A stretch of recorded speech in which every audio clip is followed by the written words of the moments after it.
जय जय श्री चैतन्य जय हो नित्यानंदा, जय अद्वैत चंद्र जय गौर भक्त वृंदा। जय जय श्री चैतन्य जय हो नित्यानंदा, जय अद्वैत चंद्र जय गौर भक्त वृंदा। जय जय श्री चैतन्य जय हो नित्यानंदा, जय अद्वैत चंद्र जय गौर भक्त वृंदा। हरे कृष्ण। आप सभी गौर प्रेमी भक्तों का बहुत बहुत हार्दिक स्वागत, अभिनंदन। द ग्रेट आचार्यज की इस श्रृंखला में कल हम हरिदास ठाकुर जी के विषय में पढ़ रहे थे। कल हमने जाना कि कैसे ईर्ष्यालु या जो ईर्ष्या है वो हमारा सर्वनाश कर देती है। इसलिए शुरुआत में ही इसको पकड़ लेना चाहिए। हल्की सी ईर्ष्या आरंभ आ रही हो रही हो, उसे तुरंत रोक देना चाहिए, तुरंत पकड़ लेना चाहिए, नहीं तो आगे जाके ये सर्वनाश करती है, सर्वनाश करती है। रामचंद्र खान हर वो मुमकिन प्रयास करने लगा कि हरिदास ठाकुर की छवि गिरे। हर वो प्रयास करने लगा कि लोग इनकी निंदा करें। तो किस प्रकार ईर्ष्या व्यक्ति को घेर लेती है और किस प्रकार ईर्ष्या उससे वो कार्य कराती है जो वो सोच भी नहीं सकता। इसलिए हल्की सी ईर्ष्या का आरंभ होते ही उसे सूंघ लेना चाहिए, उसको वहीं समाप्त करना चाहिए, उसको डिस्कशंस करने चाहिए, बात करनी चाहिए। व्यक्ति अपने हृदय में लेके घूमता है, वो बढ़ती चली जाती है, बढ़ती चली जाती है, घृणा तक पहुंच जाती है। और जब घृणा भी बहुत बढ़ जाती है तो वो गिराने का प्रयास करती है, तब एक्शंस होने लगते हैं। इसलिए इतना समय नहीं देना चाहिए, तुरंत वार करना चाहिए ईर्ष्या पर।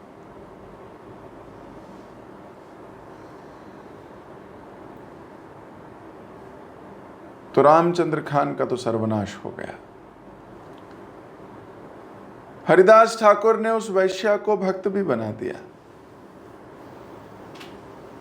वो वैश्या नित्य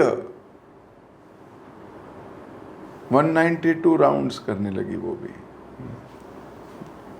हर रोज 192 माला।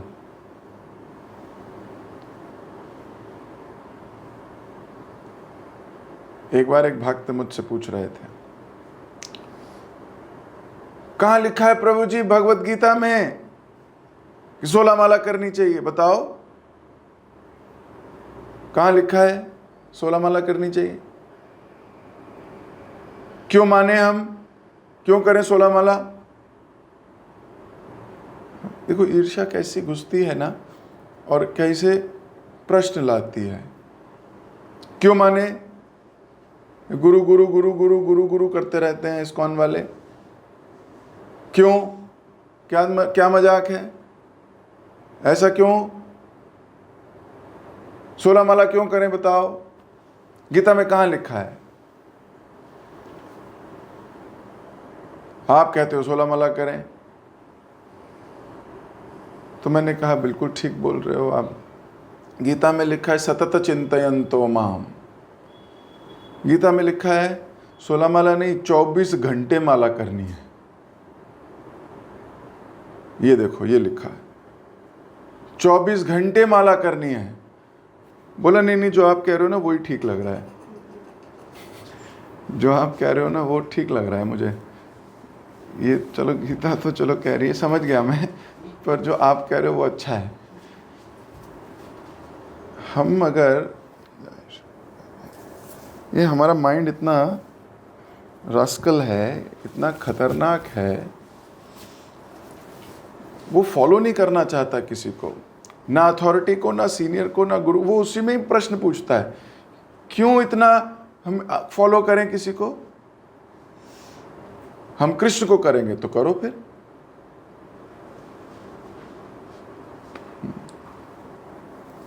डायरेक्ट करना चाहते हो करो, तो गुरु की कृपा है,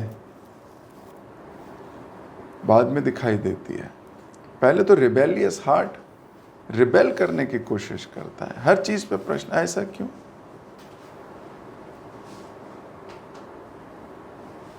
और जो सुंदर हृदय हैं वो बहुत ज्यादा प्रश्न नहीं करते। लोग उनमें डाउट डालते भी हैं तो वो डाउट लेते ही नहीं हैं। वो सुनेंगे, अच्छा ओके प्रभु जी, वहां से चले जाएंगे और उसी के ऊपर बात करेंगे, हंसेंगे, अच्छे भाग कहेंगे, क्या इसकी बुद्धि को हो गया। और जो अभी डामाडोल स्थिति में हो ऐसा,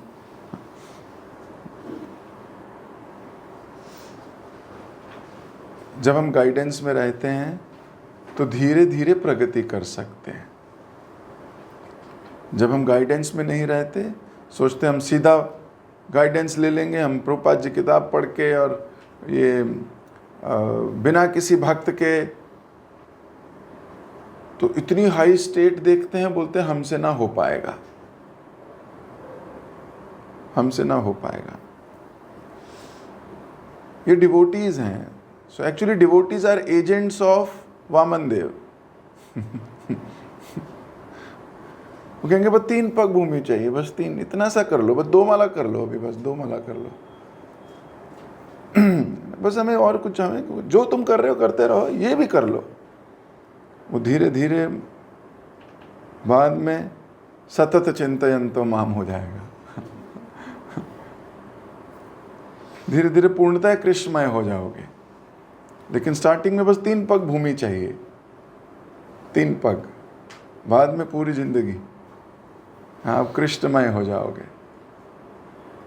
हर्षोल्लास के साथ जियोगे। पर माया का दास ऐसा होने नहीं देता है।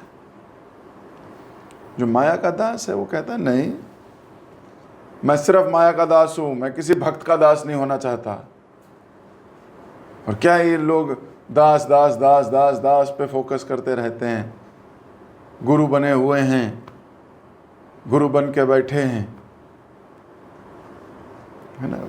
कॉम्प्लिकेटेड हृदय कितना, क्योंकि वो किसी के अंडर रहना नहीं चाहता, वो तो स्वामी बनना चाहता है। तो जब उसको बोला जाता है ऐसे जिंदगी जीनी है, तो उससे रहा नहीं जाता। जब उससे रहा नहीं जाता तो वो फिर ऐसी चीजें सोचता है जिससे उसका मन ये कह सके कि नहीं ये गलत है, मैं ठीक हूं। धीरे धीरे बह जाता है बेचारा बद्ध जीवात्मा। कोई उसको रोकने टोकने वाला नहीं, बताने वाला नहीं।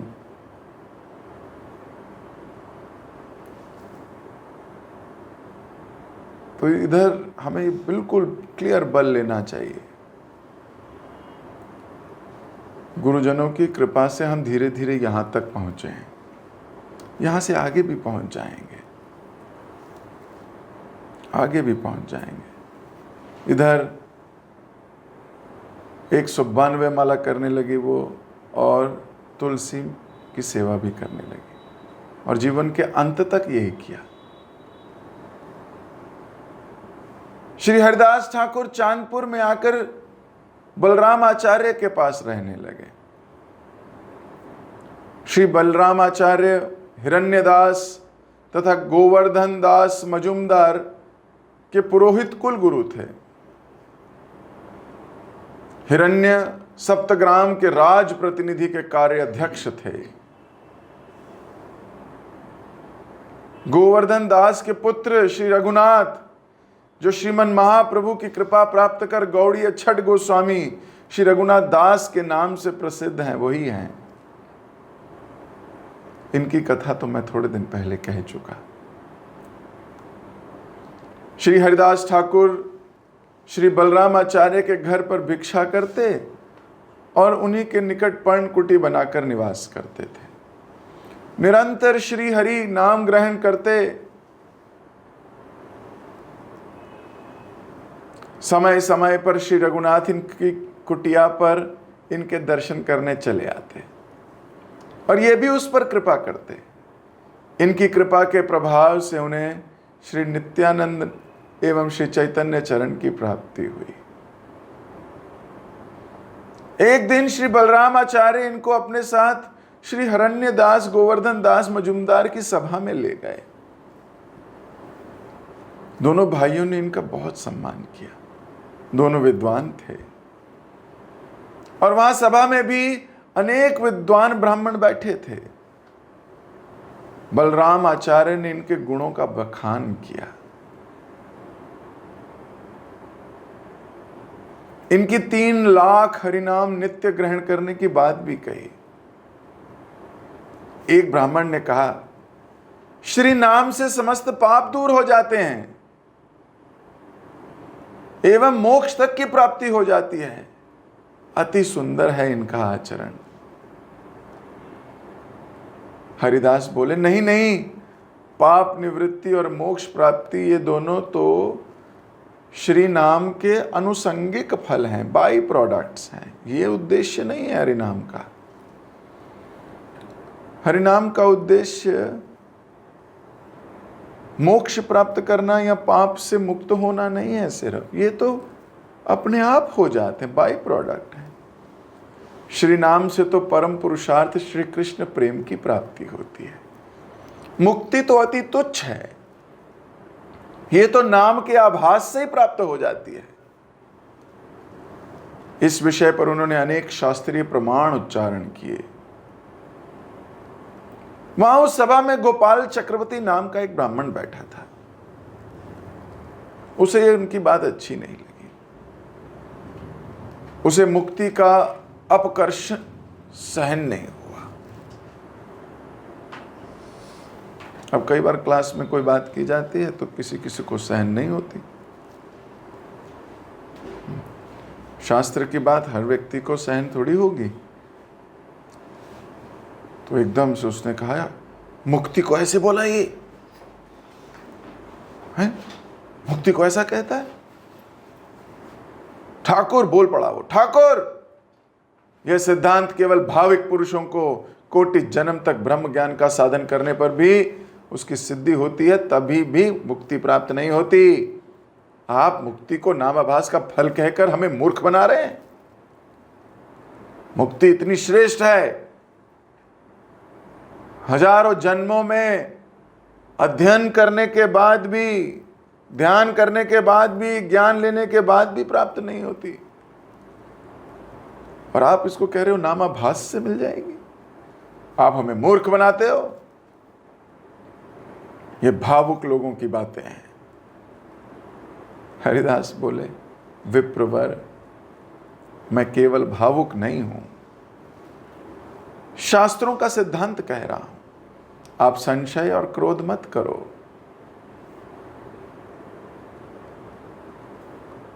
गोपाल चक्रवर्ती बहुत क्रोध में आके बोले, यदि नामाभास से मुक्ति ना हुई तो मैं तुम्हारी नाक काट दूंगा।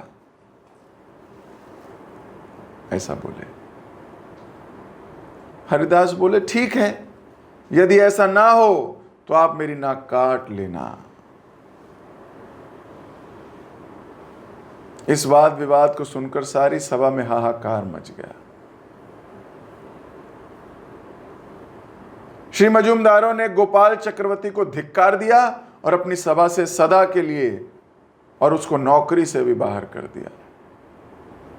दोनों भाइयों ने हरिदास जी के चरण पकड़कर क्षमा याचना की। श्री हरिदास जी ने मधुर स्वर में समझाया, तर्केर गोचर न है नामेर महत्व, कोथा है ते जीनी वेक ए सब तत्व। श्री नाम का महत्व तर्क का विषय नहीं है। ये बेचारा ब्राह्मण श्री नाम के महत्व को नहीं जानता, अतः इसका भी कोई दोष नहीं है। श्री कृष्ण सबका उद्धार करेंगे। मेरे यहां आने से आपको दुख उठाना पड़ा, आप कोई अपराध ना करना, इतना कहकर हरिदास जी वहां से उठकर अपनी कुटिया पर चले आए।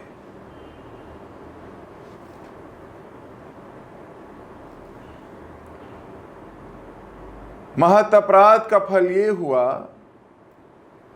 कि 3 दिन के भीतर उस गोपाल चक्रवर्ती के शरीर में कुष्ठ रोग हो गया, कोढ़ हो गया उसको, और थोड़े दिनों के बाद उसकी नाक कटकर गिर गई, कीड़े पड़ गए और हाथ पांव से वे लूला लंगड़ा हो गया। लोग देखकर आश्चर्य में हक्के बक्के रह गए। श्री हरिदास के प्रति सबकी अतीव श्रद्धा जाग उठी। श्री हरिदास ठाकुर ने यद्यपि उस ब्राह्मण का कुछ अपराध या दोष न माना था और मन में भी उसका अनिष्ट चिंतन नहीं किया था, क्योंकि भक्तों का स्वभाव ही ऐसा है, मूर्खों के दोष को क्षमा कर देते हैं, किंतु भगवान का स्वभाव ऐसा नहीं है। वे भक्त निंदा करने वाले को कभी सहन नहीं करते। भक्तेरा स्वभाव आज्ञर दोष क्षमा करे, कृष्णेरा स्वभाव भक्त निंदा सहते न पारे। भक्त का स्वभाव है, भक्त दोष नहीं लेता, वो क्षमा करता है, लेकिन ये कृष्ण का स्वभाव नहीं है। भगवान क्षमा नहीं करते। जो भक्त की निंदा करता है, भक्त में दोष देखता है, भक्त में उनको काल्पनिक समझ के, उनको नॉर्मल व्यक्ति समझकर उनका उपहास, उनकी बातों को उपहास करता है, भगवान उसका दोष माफ नहीं करते। आज नहीं कल, कल नहीं थोड़े साल बाद, थोड़े साल बाद नहीं तो अंत के में, जीवन के, इसका फल जरूर मिलता है। हम इससे बच नहीं सकते।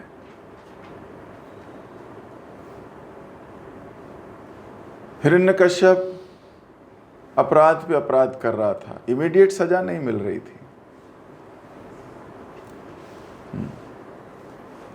उसका यश और बढ़ता जा रहा था, एक गांव से दूसरे गांव, दूसरे गांव से तीसरे गांव, तीसरे गांव से चौथे गांव, देश के देश जीतता जा रहा था, और उसको लग रहा था मेरी तो विजय होती जा रही है, आई एम प्रोग्रेसिंग। बढ़ता जा रहा था, बढ़ता जा रहा था, कई साल।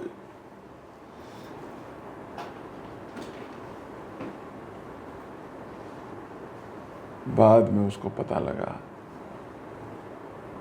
अंत में ढह गया। कंस, दुर्योधन, पांडव निंदा के कारण पूरा कुरु राज परिवार समाप्त हो गया।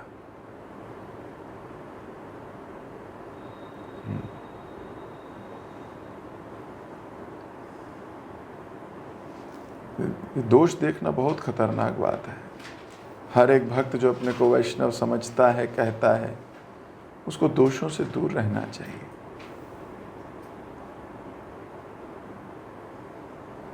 दोष दिखेंगे तो उसको साइड करके पॉजिटिविटी की सुगंध लेनी चाहिए। हर फूल के साथ कुछ कांटे भी होते हैं। कांटों पे फोकस करते रहोगे तो फूल तक कभी नहीं पहुंचोगे।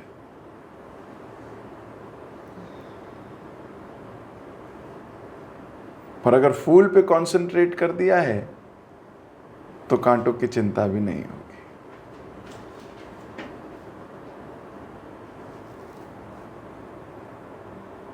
तो भक्तेरा स्वभाव आज्ञेर दोष क्षमा करे, कृष्णेरा स्वभाव भक्त निंदा सहती ना पारे। हरिदास जी को जब गोपाल की इस दुर्गति का पता लगा तो मन ही मन बड़े दुखी हो गए।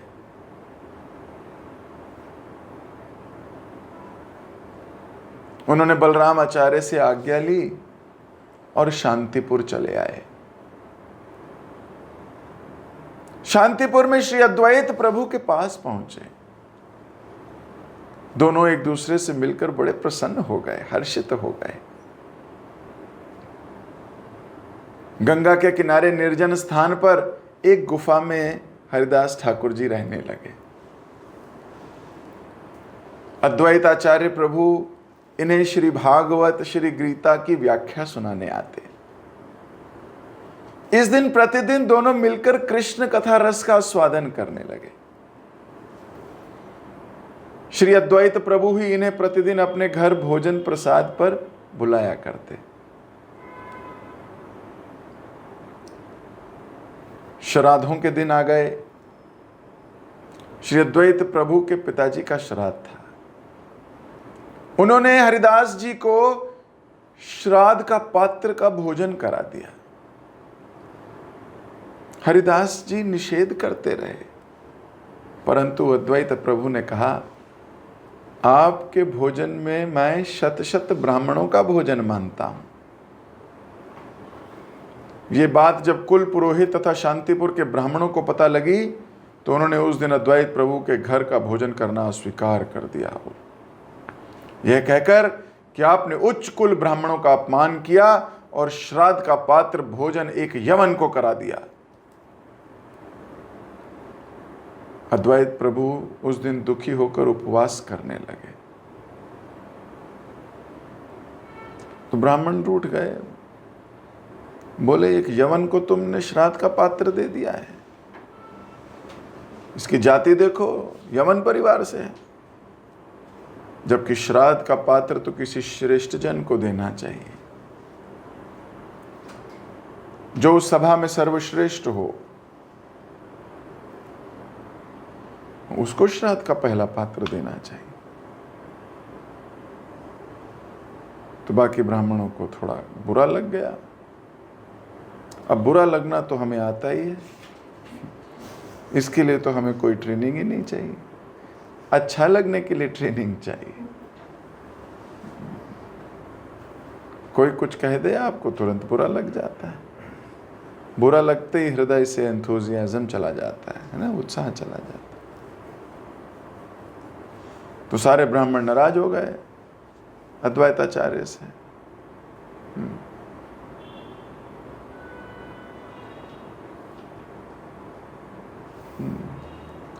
तो दूसरे दिन बहुत विनय अनुनय करने पर पुरोहित ब्राह्मणों ने उनसे सामान लेना स्वीकार किया। श्री अद्वैत प्रभु ने उन सबको सामान देकर संतुष्ट किया, किंतु भगवत इच्छा ऐसी कि उस दिन और झंझावत आंधी, ओलों की भयानक वर्षा होने लगी।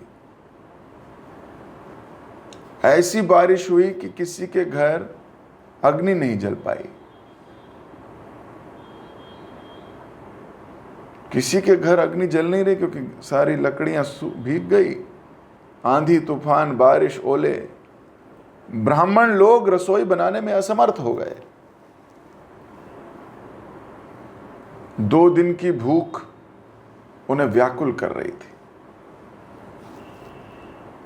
अब वो एक दूसरे के यहाँ जाने लगे, तेरे घर कुछ बना है? बोले मेरे घर भी नहीं। तेरे घर कुछ बना है? बोले कहाँ चूल्हा जले?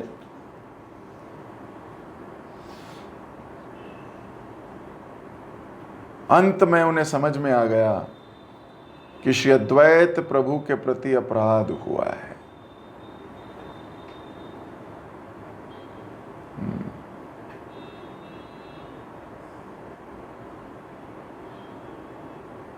समझ आ गई, भगवान हमें कुछ सिखाना चाह रहे हैं कि तुमने अद्वैत आचार्य के घर का भोजन स्वीकार नहीं किया तो तुम्हारे घर भी चूल्हा नहीं जलने दूंगा। ये ब्राह्मणों ने मिलकर अद्वैत आचार्य से क्षमा मांगने की प्लानिंग की। सब ब्राह्मण अद्वैत आचार्य प्रभु के पास आए। श्री अद्वैत प्रभु ने पहले दिन का रखा बासी भोजन आगे रखा। लज्जित होकर सभी वही अन्न भोजन किया और प्राणों की क्षमा मांगी। श्री अद्वैत प्रभु फिर उन सबको लेकर गंगा किनारे श्री हरिदास जी की गुफा पर पहुंचे। वे तो श्री नाम में अविष्ट चित्त थे।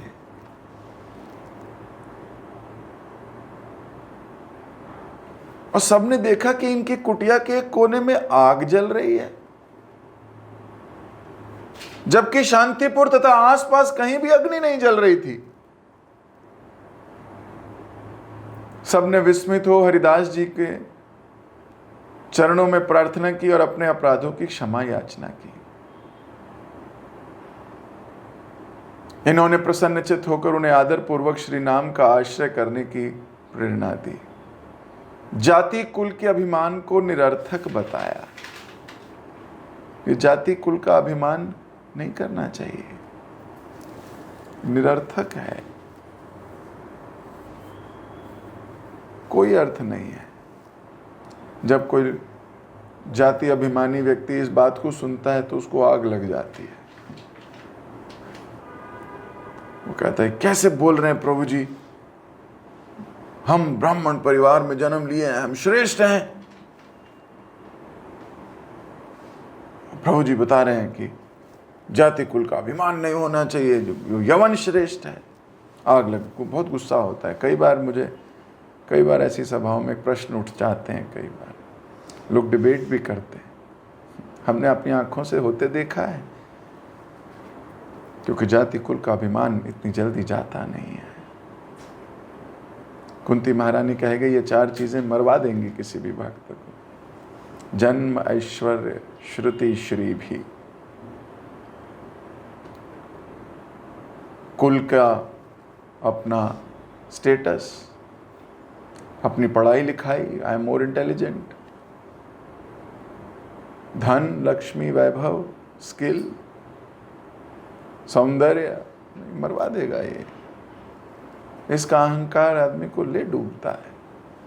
हमारे शास्त्र ऐसे नहीं लिख दिए गए, सब प्रमाणित हैं, प्रमाण सहित हैं, एग्जाम्पल भी देते हैं, ताकि जीवात्मा समझ जाए और अभिमान को त्याग दे। श्री अद्वैत प्रभु एवं हरिदास ठाकुर दोनों ने मिलकर प्रतिज्ञा की कि वह भगवान श्री कृष्ण को पृथ्वी तल पर अवतीर्ण कराकर जीव जगत का उद्धार कराएंगे। दोनों गंगा जल तुलसी लेकर श्री भगवान की आराधना करते और नियम पूर्वक उच्च स्वर में हुंकार पूर्वक श्री नाम संकीर्तन करते रहते।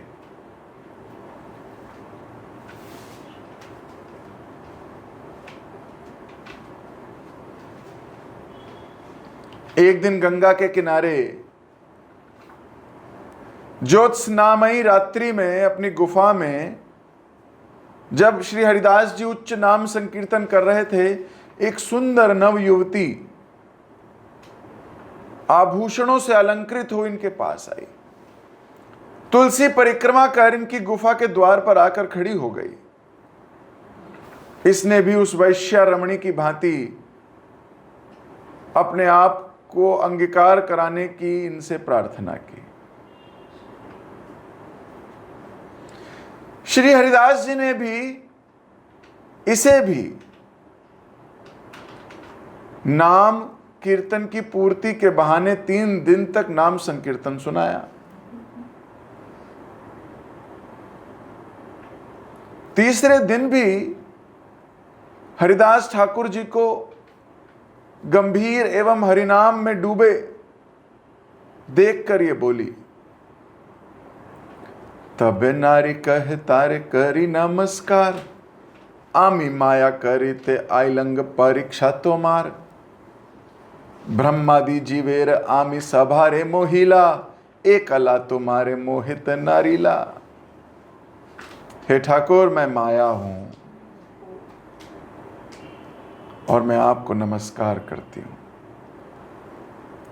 मैं आपकी परीक्षा लेने आई थी।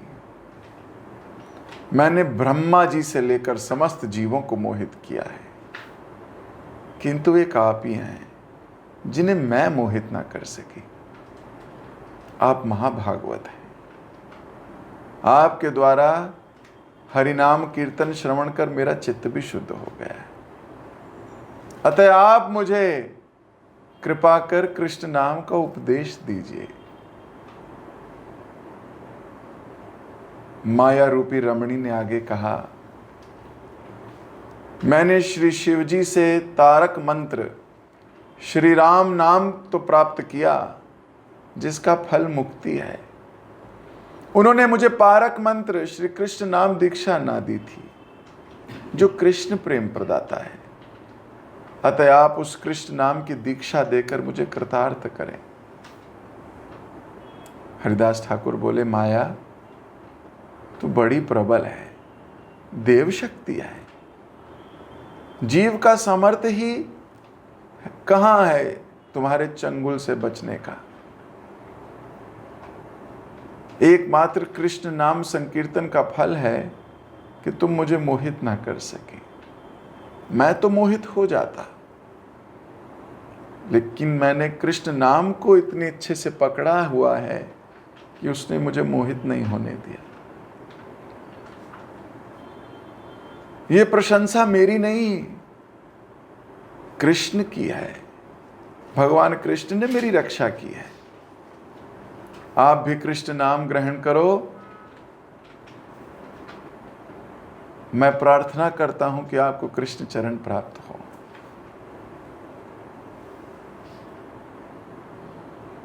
सोचिए, माया स्वयं परीक्षा लेने आ रही है। हमारे लिए तो माया के एजेंट ही बहुत हैं।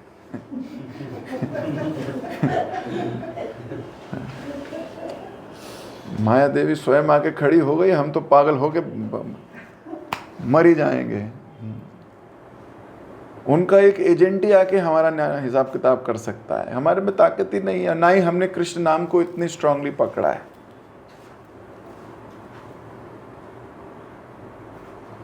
इतना ही बहुत है। इसलिए हमें माया के एजेंट से बचना है। हर वो चीज जो प्रलोभन करती है या हमारी भगवान में या भक्तों में श्रद्धा काटती है, उसके अंदर माया देखना शुरू कर दो।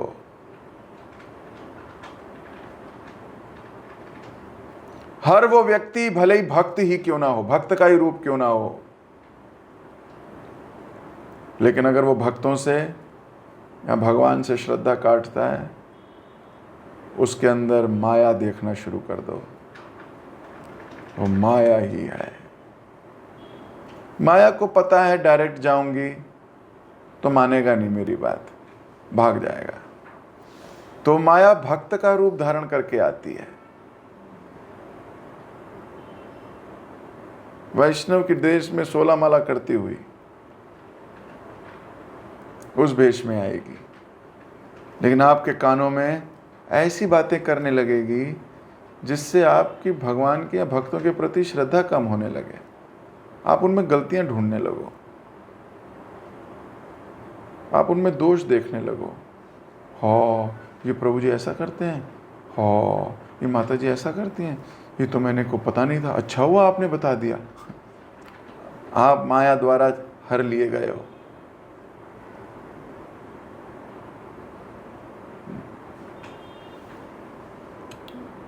इसलिए बिल्कुल सरल, जब तक आदेश अथॉरिटी या गुरु से ना हो तब तक अपने मन की बात नहीं सुननी चाहिए।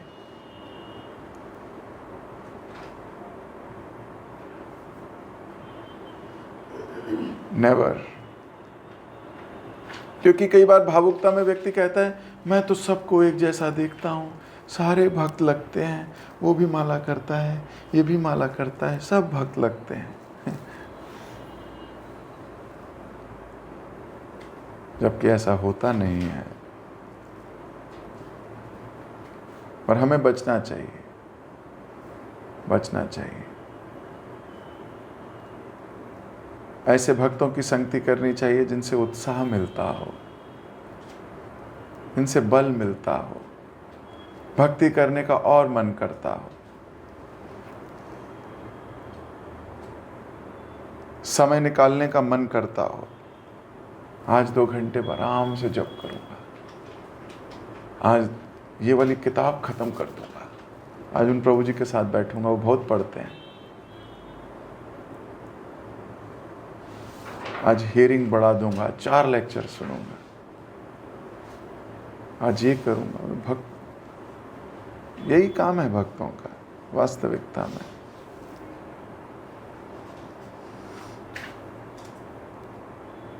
तो माया स्वयं आके उनसे कह रही है कि आप मेरी हेल्प करो। इस प्रकार कुछ दिन शांतिपुर रहकर ये फुलिया ग्राम में चले आए। ये ग्राम भी शांतिपुर के निकट ही है। श्री अद्वैत प्रभु इनके पास प्राय आते जाते रहते एवं दोनों श्री कृष्ण कथा रस में निमग्न रहते।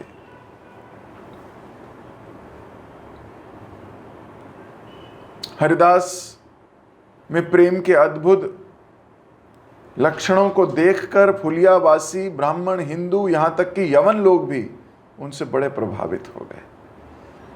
निरंतर उच्च ध्वनि में नाम संकीर्तन करते हुए ये सर्वत्र भ्रमण करते रहते थे। फुलिया गांव का एक काजी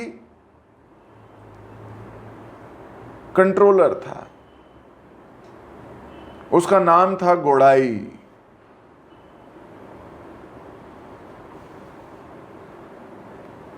उसे सहन नहीं हुआ कि उसके क्षेत्र के शासनकर्ता और यवन लोगों को देखा कि वो भी हिंदुओं जैसा आचरण करने लगे। और ये सोच के तो उसके हृदय में एकदम घृणा पैदा हो गई कि एक यवन हुआ और ये यवन हरिनाम ले रहा है और अपना नाम हरिदास बताता है। उसे बुलाकर अच्छी तरह उसकी खातिरदारी करने की इच्छा इसमें आ गई। समझ रहे हो ना, खातिरदारी। हाँ, बोले इसको संभालना पड़ेगा वरना इस्लाम को खतरा है।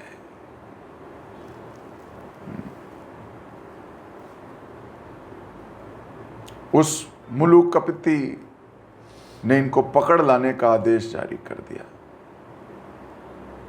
जाओ उसको पकड़ के लाओ।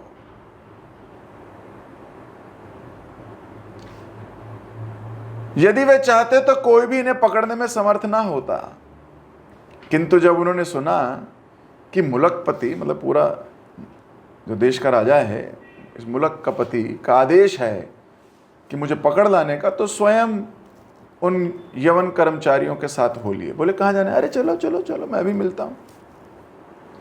फुलियावासी समस्त हिंदू सज्जन अति दुखी हो गए।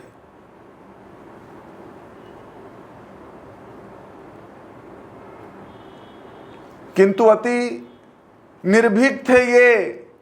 साधारण शासक से तो क्या, यम भी आ जाएं तो हरिदास जी को विचलित नहीं कर सकते थे। ये कृष्ण कृष्ण कहते हुए दरबार में जा पहुंचे,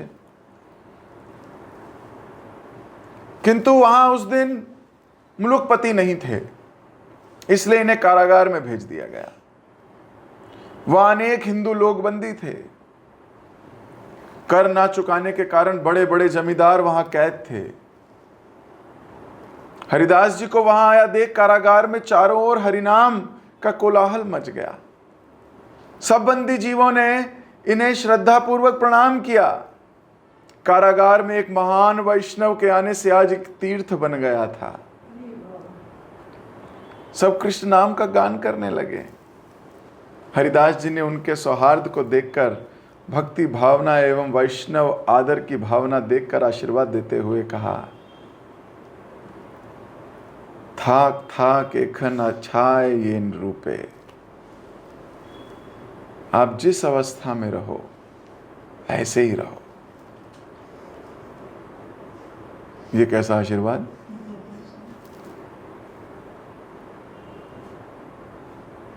ये कैसा आशीर्वाद है जो कह रहे आप जिस अवस्था में हो आप वैसे ही रहो।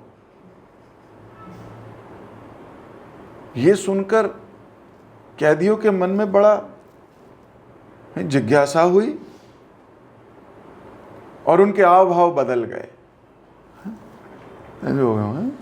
ये क्या आशीर्वाद, जेल में हो जेल में रहो, जैसी अवस्था में हो वैसे ही रहो। हरिदास जी जान गए कि मेरे इस आशीर्वाद का रहस्य ये लोग समझ नहीं पाए। पहचान गए कि लोगों को समझ नहीं आ रही है मैं क्या बोल रहा हूं।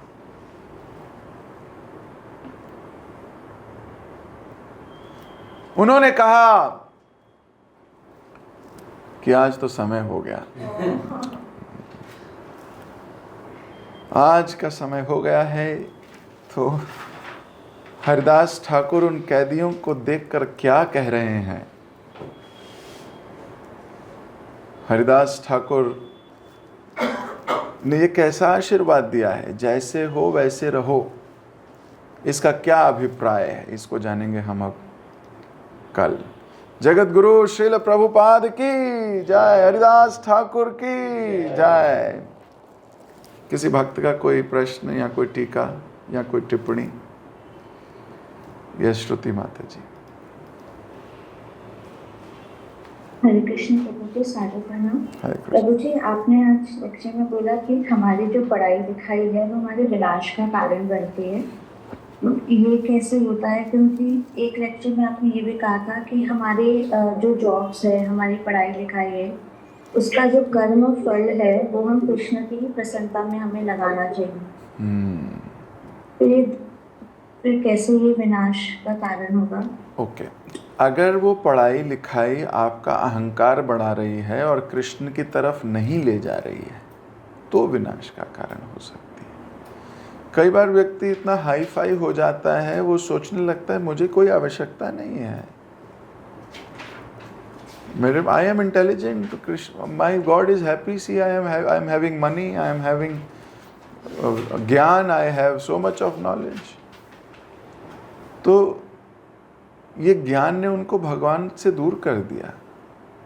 भक्ति विनोद ठाकुर एक भजन में लिखते हैं कि मेरी पढ़ाई लिखाई ने मुझे भगवान से दूर रखा, क्योंकि इस संसार की जो पढ़ाई लिखाई है वो भगवान के बारे में कुछ बताती ही नहीं। जबकि ज्ञान का क्या कार्य है, ज्ञान क्या करना चाहिए? सविद्या या विमुक्तये। विद्या का अर्थ है वो विद्या जो हमें मुक्त करा दे इस संसार से, है कि नहीं? भगवान में प्रेम विकसित कर दे, उसे विद्या कहते हैं। तो जो ऐसा ना कर रही हो, जिसे पढ़ने से और फंसते चले जा रहे हों, उसको अविद्या कहते हैं। तो अगर जो आपकी पढ़ाई लिखाई है वो आपको भगवान से दूर ले जाती है, वो विद्या कहाँ है? वो तो अविद्या है। तो अगर हमारी पढ़ाई लिखाई हमें भगवान के करीब ले जाए, या उस पढ़ाई लिखाई के कर्म फल हम भगवान को अर्पित करने लगे, भगवान को जानने में लगाने लगे, तो ही तो विद्या हुई। लेकिन अक्सर पढ़े लिखे लोग बहुत ज़्यादा पढ़ लिख जाते हैं, वो तर्क वितर्क करने लगते हैं। They have doubts, they start doubting. Hare Krishna, Sanidhya Prabhu.